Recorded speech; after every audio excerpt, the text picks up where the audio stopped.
Hello दोस्तों, स्वागत है आपका मेरे लेक्चर में। लेक्चर नहीं, एक स्ट्रैटेजी वीडियो में मिलते हैं बोर्ड के पास। क्या आपके हाफ ईयरली आ रहे हैं?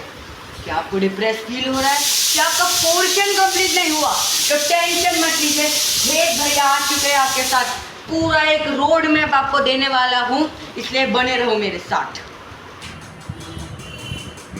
पहले तो मुझे ये बता देना, कमेंट सेक्शन में पूछे मैंने, पहले ये बता देना कि आप हाफ ईयरली फोड़ के आने वाले हो, और मुझे पूरा यकीन है आप हाफ ईयरली फोड़ेंगे। मुझे पहले कमेंट में ये लिख के देना। मैं क्यों लिखा रहा हूँ? ताकि आपको कॉन्फिडेंस बिल्ड हो। भले आपने अभी तक 40% ना लाए हो, 50% ना लाए हो, पर याद रखना इस बार आप मेरे से 90% पक्के। इससे पहले मुझे ये लिख के देना, ठीक है? कमेंट सेक्शन में पहले ये लिख लो। आगे बढ़ो। आज मैं आपको 95% का रोड मैप देने वाला हूँ। कोई टॉपर आपको नहीं देगा, पर मैं देने वाला हूँ। कोई टॉपर आपको शेयर नहीं करेगा कि वो रोड मैप क्या है, वो मैं आज शेयर करने वाला हूँ। ये ऐसा रोड मैप होने वाला है जो आपको 95% के टारगेट तक लेके जाएगा, ये याद रखना। बोर्ड के पास मैं एक्सप्लेन करता हूँ। तो मैं आपके लिए लेकर आ गया वो रोड मैप जो आपको लेके जाने वाला है 95% के गोल तक। भले आप अभी तक 50 ना लाए हो, भले आप 35 लाए हो, भले आप फेल हो गए हो, पर याद रखना इस बार आप भेद भैया से पढ़ रहे हो। आप भेद भैया से पढ़ रहे हो, आप ये गोल लाने वाले हो, ये गारंटी है। छोटा गोल मत रखना बेटा, बड़ा गोल रखना है। तो आपका मैं रोड मैप आज लेकर आ चुका हूँ। आपका सितंबर तो बिगड़ गया है। मैं अभी बोल रहा हूँ सितंबर तो गिनना ही मत। अभी सितंबर खत्म होने आया, अभी अक्टूबर से गिनेंगे। बहुत सारे बच्चों का 15 अक्टूबर या 10 अक्टूबर से चालू होता है, तो वो तो पूरा हाफ ईयरली में जाने वाले। ये पूरा अक्टूबर आपका हाफ ईयरली में जाएगा। क्या मैं सही बोल रहा हूँ? मैं सही बोल रहा हूँ? अभी जो है आपका जो हाफ ईयर होगा उसको अपन को फोड़ना है। उसको हम ऐसे फोड़ेंगे जो कब किसी ने नहीं फोड़ा होगा। क्या मेरी बात समझ में आ रही है? जब आपका हाफ ईयरली अच्छे से पूरा हो जाएगा तो हम नवंबर पे आएंगे। नवंबर में आपको है ना, मतलब पागलों की तरह बस मजे नहीं करने। आपका एग्जाम पूरा हुआ है, इसका मतलब ये नहीं है कि आप मजे करेंगे। आपको पढ़ाई के ऊपर ध्यान देना है, क्योंकि आपका मार्च में एग्जाम होता है। क्या मेरी बात समझ में आ रही है बेटा? इसलिए हम नवंबर में पोर्शन कंप्लीट करना चालू कर देंगे बेटा। पोर्शन कंप्लीशन स्टार्ट कर देंगे बेटा। मैं सही बोल रहा हूँ बेटा? अभी सीरियस हो जाओ बेटा। बहुत मजे कर लिए, बहुत रखड़ पट्टी कर ली बेटा, पर अभी हमें इतिहास बदलना है। अभी हमें बहुत कुछ करना है। दिसंबर का जब महीना आएगा तभी हमें पूरा पोर्शन कंप्लीट कर देना है। हाँ बेटा बोलो। आप बोलेगे भैया एग्जाम मार्च में, दिसंबर में क्यों पोर्शन कंप्लीट करेगा? बेटा थोड़ा सीरियस हो जाओ। दिसंबर में पोर्शन आपका कंप्लीट होना चाहिए।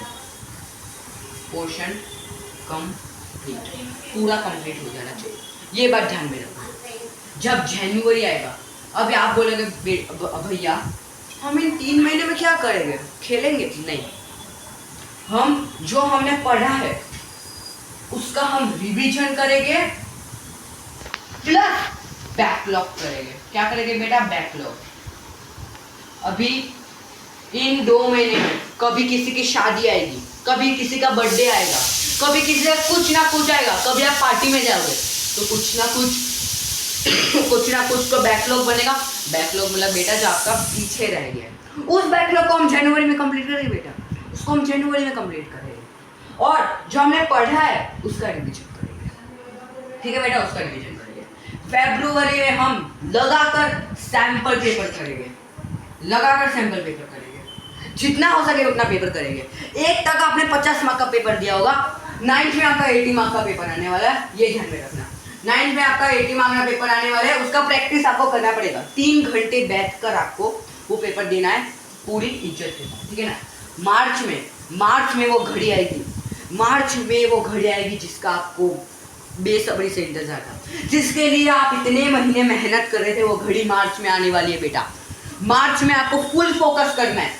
पढ़ाई में शिद्दत से पढ़ाई करनी है। इस पूरे महीने में आप फाइनल एग्जाम देने वाले। क्या मेरी बात समझ में आ रही है? मैं आपसे ये नहीं बोल रहा हूँ कि त्योहारों पे भी पढ़े। आप 9th स्टैंडर्ड में हो बेटा, मतलब त्योहारों पे मजे करो, पूरा मजा करो, पर पढ़ाई को भी दिन में नहीं तो 2 घंटा दो। मिलते हैं टीवी के पास। बेटा हमने रोड मैप तो पढ़ लिया, अभी हम कैसे एक सब्जेक्ट को अच्छी तरह से पढ़ सकते हैं वो हम आगे जानते हैं। साइंस बहुत बच्चों को पढ़ना नहीं आता, वो कैसे पढ़ते हैं वो नहीं आता। तो पहले हम बात करेंगे फिजिक्स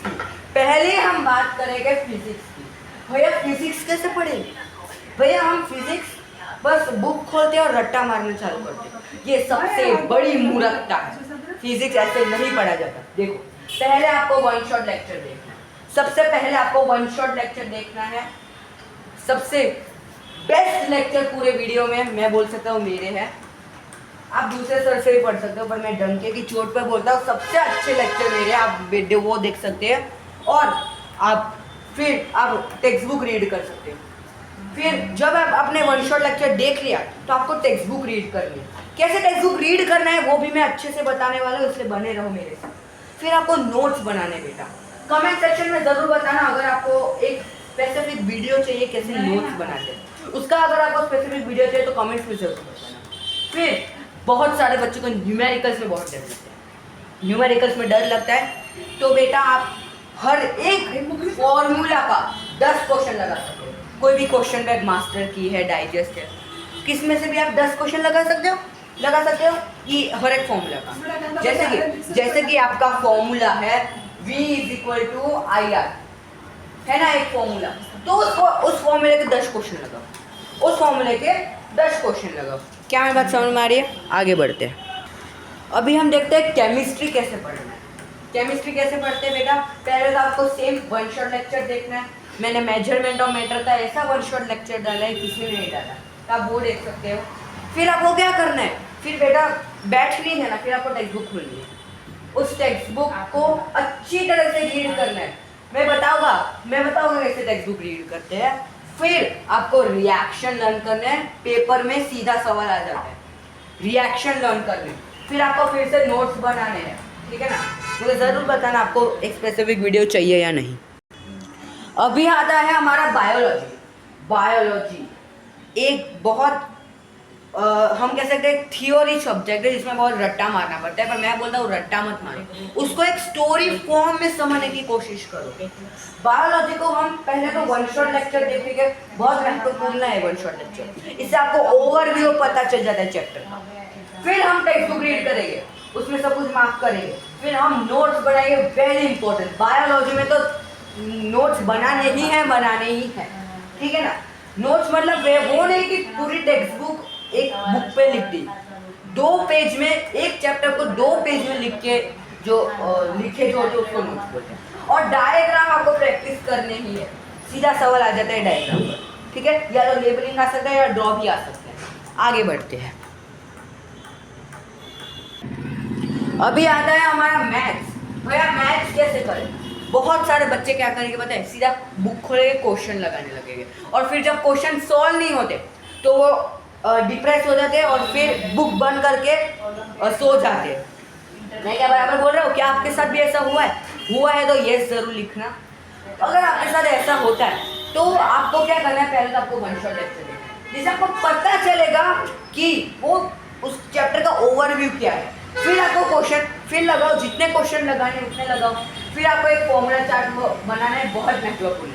जहाँ भी पढ़ते हो उसके सामने लगा देना है फॉर्मूला चार्ट, ताकि आपको हर दम ये फॉर्मूला दिखते जाए और आपको लर्न हो जाए, ठीक है? अभी हम बढ़ते हैं एसएसटी की ओर। बहुत बच्चों को एसएसटी हार्ड लगती है, पर एसएसटी बहुत इजी है, एसएसटी में कुछ नहीं करना, आपको वन शॉट लेक्चर देखना है।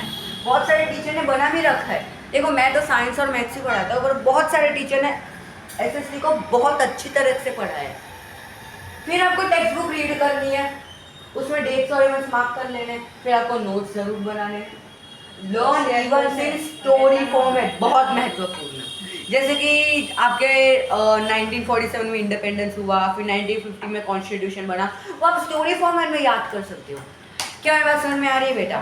ठीक है, अभी आगे बढ़ते हैं। बेटा लैंग्वेज में क्या करना है? बहुत सारे बच्चे लैंग्वेज में बहुत कंफ्यूज रहते हैं। वो क्या करते हैं? सीधा समरी पढ़ लेते हैं। अरे मूर्खों, समरी पढ़ोगे तो जब क्वेश्चन आएंगे पेपर में, जब बीच से क्वेश्चन आएंगे तब क्या करोगे? तो इसलिए पहले तो आपको टेक्स्ट बुक रीड करनी है। इसमें मैं वन शॉट नहीं बोलूँगा क्योंकि आप टेक्स्ट बुक से ही समझाओगे। अगर आपको और अच्छी तरह से पढ़ना है तो आप वन शॉट जरूर देख सकते हैं। कोई ऐसे टीचर होंगे जो लैंग्वेज अच्छी तरह से पढ़ाते हैं। और फिर हमें समरी रीड करनी है। पहले ही समरी नहीं रीड करनी है, पहले हमें टेक्स्ट बुक रीड करनी है, फिर समरी पढ़नी है। फिर हमें पहले मैं ये बता दूँ, लैंग्वेज में प्रैक्टिस बहुत है। कॉम्प्रीहेंशन पहले इजी आते थे, अभी हार्ड आते हैं बेटा, अभी जाग जाओ। अभी हमें प्रैक्टिस लैंग्वेज में बहुत करनी है, ग्रामर की प्रैक्टिस, राइटिंग स्किल की प्रैक्टिस, ये हमें करनी पड़ेगी। ठीक है, अभी आगे बढ़ते हैं। बेटा टेक्स्ट बुक कैसे रीड करते हैं बहुत बच्चों को नहीं पता होता। पहले मैं आपको बता दूं, आपके क्लास में 60% बच्चे क्या करेंगे पता है? ये उनकी टेक्स्ट बुक है, ये उसमें लिखा है, जैसे कि आपका चैप्टर है लॉज ऑफ मोशन, तो क्या करेंगे पता है? वो रीड करने लगे, मोशन इज समथिंग, वो रीड करेंगे और बुक बंद कर देंगे। आपके क्लास के 35% बच्चे क्या करेंगे पता है? वो क्या करेंगे पता है? 35% बच्चे वो ये लिखा है ना, वो मार्क करते जाएंगे। जैसे कि डिस्प्लेसमेंट इज, तो उनको डिस्प्लेसमेंट का डिफिनेशन दिखा तो वैसे मार्क कर देंगे। फिर इधर एक दिखा तो उसको मार्क कर देंगे।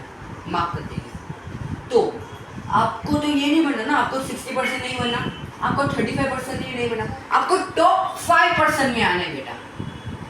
अभी टॉप 5% बच्चे क्या करते पता है? अभी वो लोग क्या करेंगे पता है? ये आपकी साइंस की टेक्स्ट बुक है, इसमें आपने चैप्टर खोला करंट इलेक्ट्रिसिटी। अभी वो क्या करेंगे बेटा पता है? अभी वो हाथ में पेन या हाइलाइटर लेंगे और वो जो भी इधर लिखा है, जो इनको इम्पोर्टेंट लगा, जैसे कि उनको इलेक्ट्रिसिटी का डेफिनेशन अच्छा लगा, जैसे कि electricity is the flow of electricity, ये इनको इम्पोर्टेंट लगा तो इन लोगों ने मार्क कर दिया।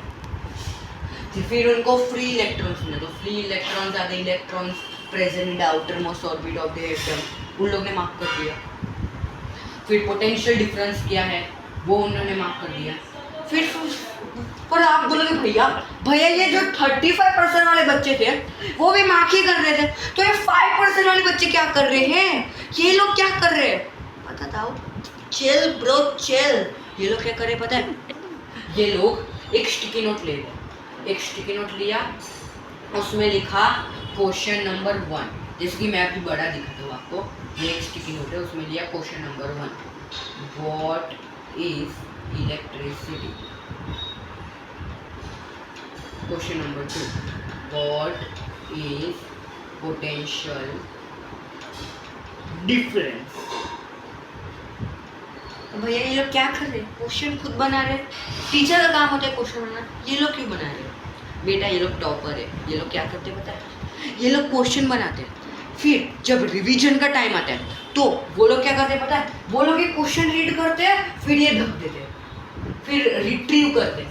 इलेक्ट्रिसिटी क्या था? इलेक्ट्रिसिटी क्या था? हाँ, electricity was the flow of electrons, वैसे रिट्रीव करते हैं। बेटा ये बात ध्यान में रखना, आप जितना भी रट ले वो 15 दिन या 20 दिन के बाद आप भूल जाओगे, पर जब आप ये टेक्निक यूज़ करोगे आप कभी नहीं भूलोगे। जैसे कि आपने अभी पढ़ा, 15 दिन के बाद आप भूल जाओगे, तो 15 दिन के बाद आप क्या करोगे? बुक खोलोगे, क्वेश्चन पढ़ोगे और रिट्रीव करेंगे, इससे आपको लॉन्ग टर्म मेमोरी में वो स्टोर हो जाएगा। आगे बढ़ते हैं।